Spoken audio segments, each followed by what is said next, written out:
Hi everyone!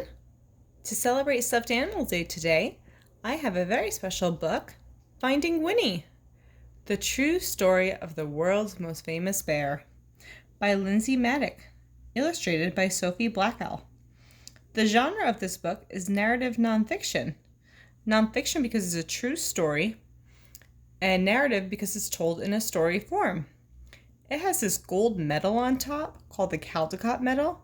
That means it won for Best Children's Picture Book of that year. And readers, our focus today is that we notice how settings change throughout the story. Also, I thought you should learn a little bit about the inspiration between the real Winnie the Pooh. Pooh, did you forget about me? Oh, hi, Eeyore. I love Pooh. I know you love Winnie the Pooh. He's my friend. I know. Are you ready to hear the story? Okay, I don't have anything else to do. Eeyore, it's okay to be sad sometimes, but you should just cheer up. Come here. Let's read the story. Okay. All right, Finding Winnie. Wow, that place looks familiar. That looks like the 100-acre woods. That's where I live. I live there. Yeah, that's in Ashdown Forest in England. I think I can see my gloomy place from here. I don't know. Maybe. All right, come back. All right, Finding Winnie. And we're going to see how does it relate to the Winnie the Pooh stories that we know. And Winnie the Pooh is generally associated with younger students, but actually if you read the original Winnie the Pooh by A.A. Milne, it's actually a 4th or 5th grade reading level. It's actually quite challenging, and they're beautiful stories. So I recommend you read them. All right, Finding Winnie. Throughout the story I put post-its, just remind me of some things. So I want you to notice 3 things about this room.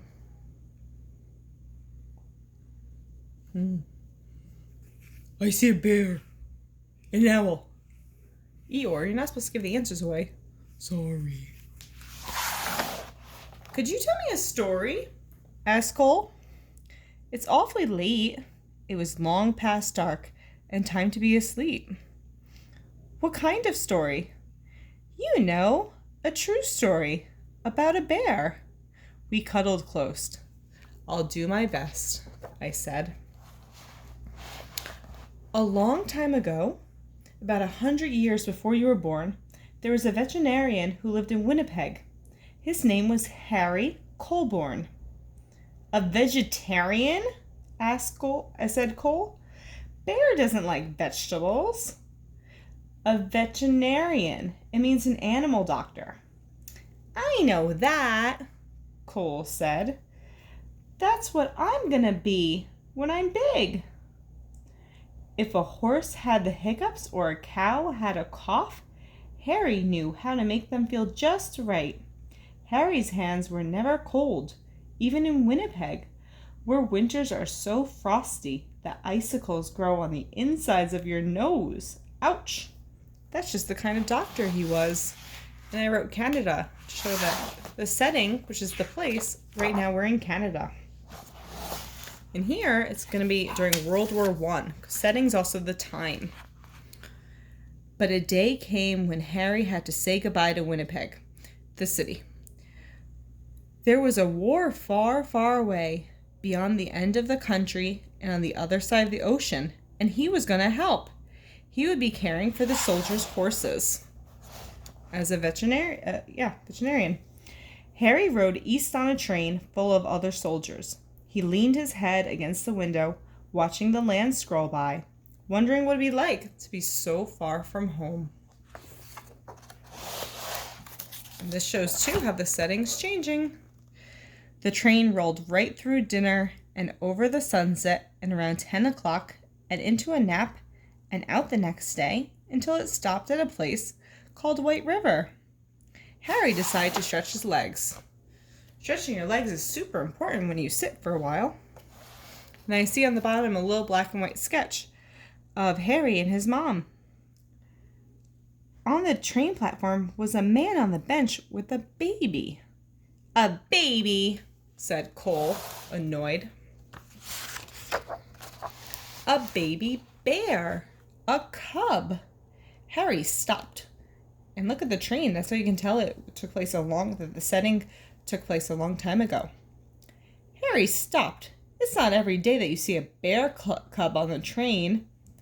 That bear has lost his mother, he thought, and that man must be the trapper who got her.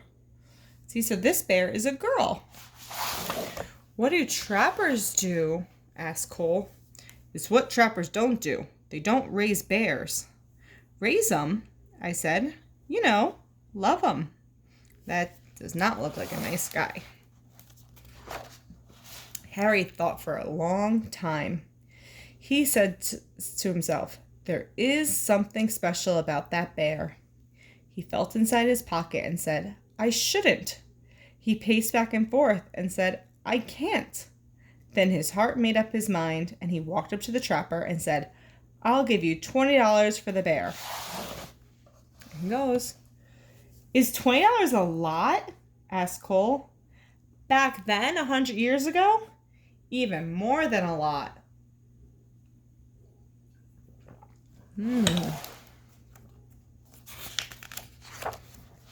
Look how cute she is. Captain Colborne, said the colonel on the train, as the little bear sniffed at his knees. We are on a journey thousands of miles, heading into the thick of battle, and you propose to bring this most dangerous creature? She doesn't really look very dangerous. Oh, there's the rest of the army. Bear stood straight up on her hind legs as if to salute the colonel.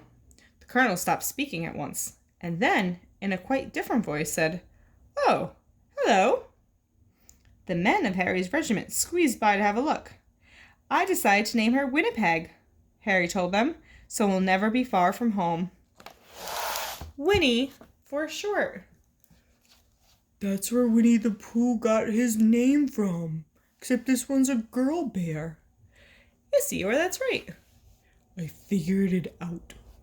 Yay. All right. There is another surprise, though, in this book. Oh boy, I can't wait.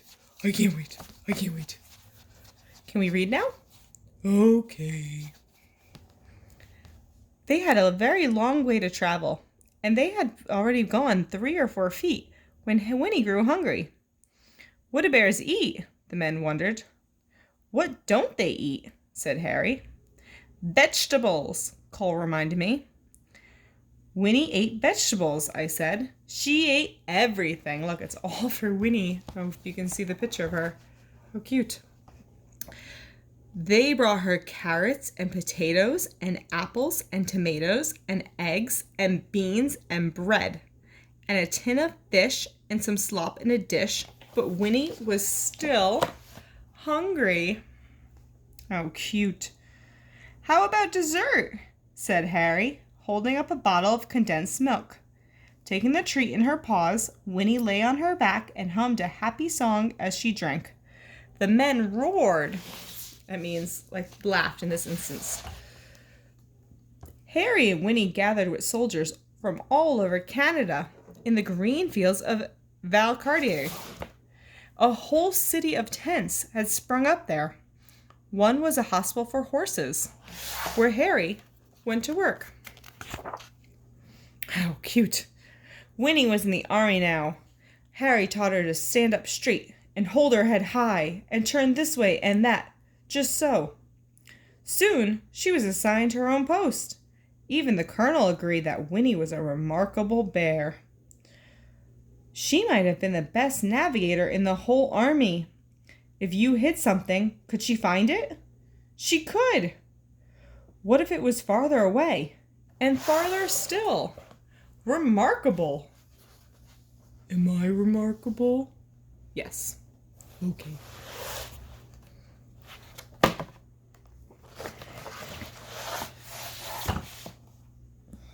In the evenings, both of them were too tired to move. I see his bag has his HC for his initials on it. When Harry thought of Winnie and the voyage across the ocean, his head said, I shouldn't. His head said, I can't. But his heart made up his mind. What do you think he's going to do? Make a prediction.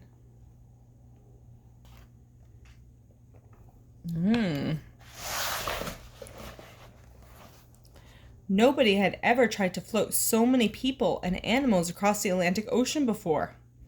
Atlantic Ocean, that's right by us. 30 ships sailed together, carrying about 36,000 men and about 7,500 horses, and about one bear named... I know this one. Winnie. Yes, Winnie. Oh, it looks cold and wet there. When they finally arrived in England, so now we're changing the setting again, in the countryside of England, the regiment went to training on Salisbury Plain, where it rained and rained and rained. But Winnie didn't seem to mind. She was the mascot of the 2nd Canadian Infantry Brigade, and she attended her post with vigor. One day, Harry came running while she was doing her exercises in the tent. "You'll bring the whole place down," he said with a laugh. She had grown. It was winter when the order came. The time had come to fight. Winnie posed proudly with the men for pictures to send home to their families. Look what a great job she did. And look back then how the photographer, how it has to get behind the camera, kind of like a cape. Think how that's different from how we take pictures today. Harry thought for a long time. His head argued one way and then the other, but his heart made up his mind. He went to Winnie and said in a serious way, "There's somewhere we need to go." Winnie brushed the mud off her nose and nuzzled in close. Remember, this is a true story, nonfiction. That's Stonehenge, the countryside of England. And they're changing setting again. Harry drove all the way to the big city, which is London, England. Look at the car and the roads. Very different from today. You were to go there. "Here we are," said Harry. "The London Zoo." Harry took a deep breath. Let's take a deep breath. Let's breathe in and out. "Winnie, this is going to be your home for a while," he said. She tilted her head. "We're shipping out to France." "Oh, that would be another setting change," he explained. "I have to take care of the horses at the front." She rested her big head against him. "I know you want to come, but it's not safe." Look at how they're dressed, too. Now the carriage and everything. "There is something you must always remember. It's the most important thing, really. Even if we're apart, I'll always love you. You'll always be my bear." I'm in my gloomy place again now. This is sad. Yeah, they're going to miss each other. But she'll always be with him in his heart. Wow, look at that. Look at the London Zoo. Now it jumps to the present. "Is that the end?" Cole asks. "That's the end of Harry and Winnie's story." That's it? No, there's more. "But I don't want it to be over," said Cole. Me neither. "Sometimes," I said, "you have to let one story end so the next one can begin." "How do you know when that will happen?" said Cole. "You don't," I said, "which is why you should always carry on." Keep calm and carry on? Yeah.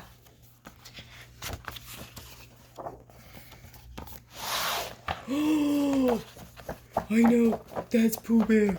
That's Pooh Bear. That's Winnie the Pooh. And that's Christopher Robin. Right? That's right, Eeyore. Am I in the book?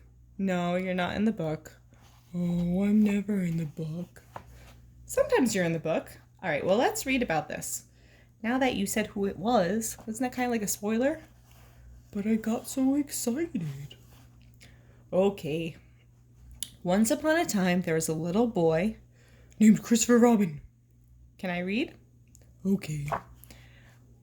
Once upon a time, there was a little boy with a stuffed bear. He had his bear ever since he was a baby, but somehow the boy had never found the right name for him. He tried Teddy. No. And Edward. Uh-uh. And even Big Bear. Next.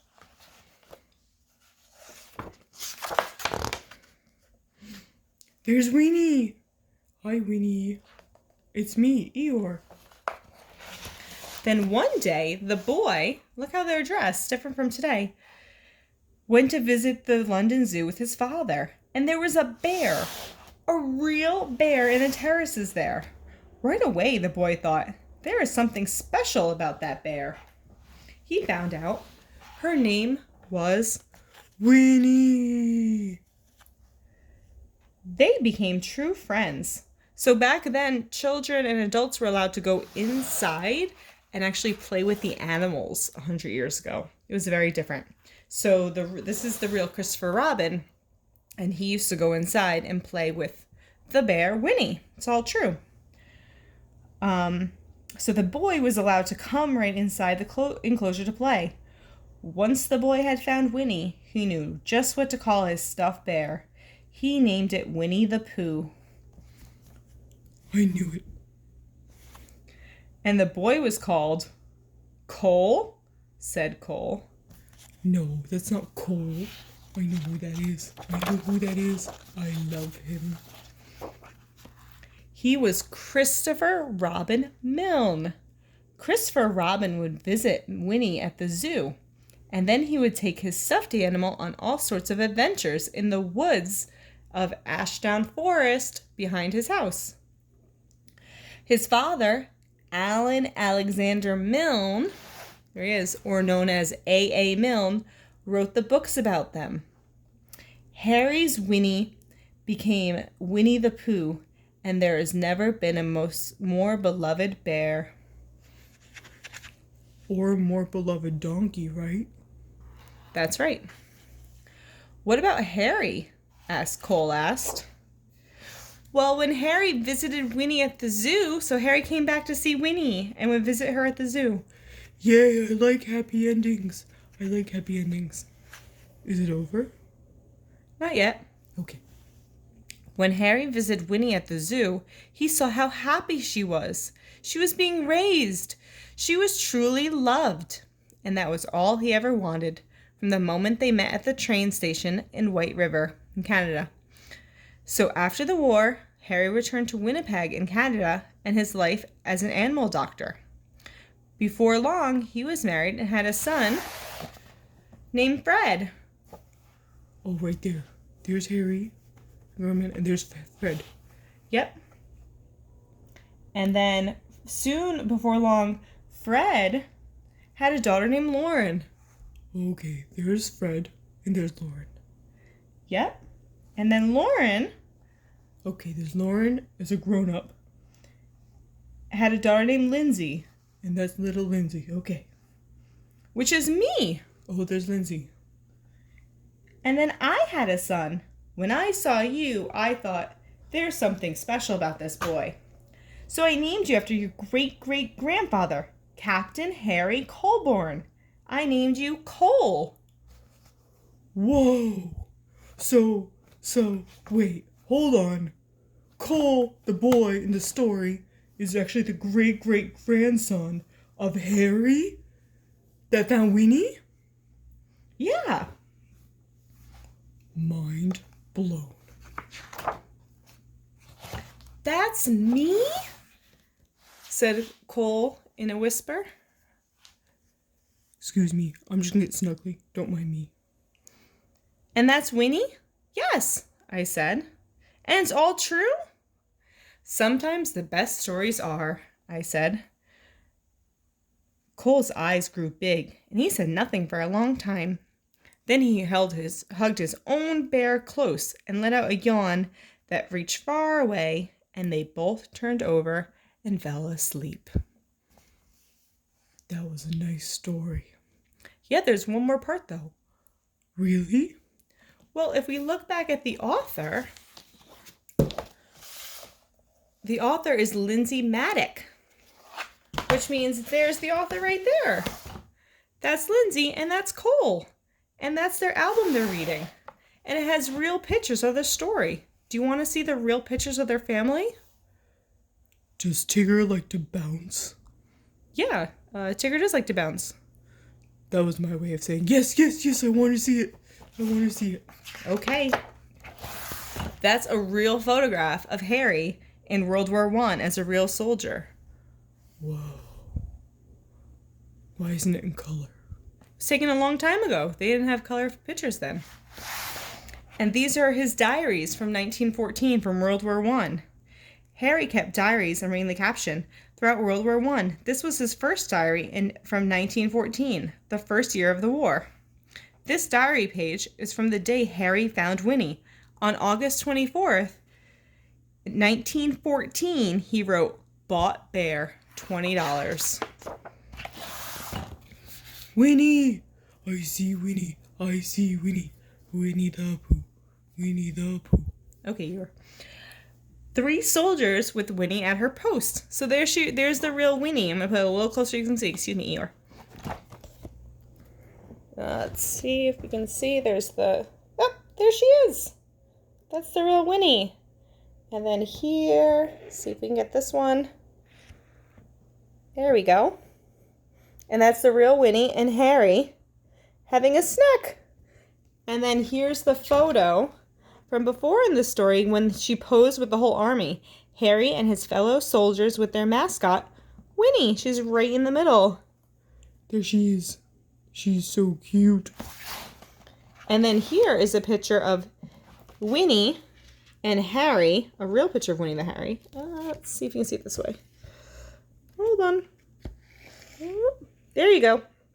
That's a real picture of Winnie and Harry in 1914, which inspired the 2 statues which now are in Winnipeg, Canada, and London, England. And this is the statues. The statues were put here in 1992, and they're still there today. You can go visit them. And then here... This is my favorite one. This is my favorite one. It's Christopher Robin. It's Christopher Robin. And with Winnie. Okay, I'm so excited. I'm not in my gloomy place anymore. It's Christopher Robin. This photo was of Winnie, the real bear, and the real Christopher Robin, A.A. Milne, the author's son, who really was named Christopher Robin, in 1925, just a little later, at the zoo after they become friends. Christopher Robin's father, A.A. Milne, watches them play from above. You can see him right there. Yep. And then here is the official animal record card that shows that Winnie began her stay at the London Zoo on December 9th, 1914. And then here is the author Lindsay and her son Cole in 2013. And it says, "We knew there was something special about that boy." The end. I like that story a lot. Yeah, here's just a little about the author, since we wrote about the authors in writing class. Lindsay Manick, the great-granddaughter of Captain Harry Colburn, grew up thinking of Winnie the Pooh as her own great-grandbear. She has shared Winnie's story as a radio documentary, spearheaded an original expedition, and traveled to the UK, that's United Kingdom, where England is, to commemorate Harry and Winnie's experience in World War I. She lives with her family in Toronto, Canada. The end. I really like that story. Me too. All right, that's it, boys and girls. Bye, everyone. Be kind. And read, read, read. Bye.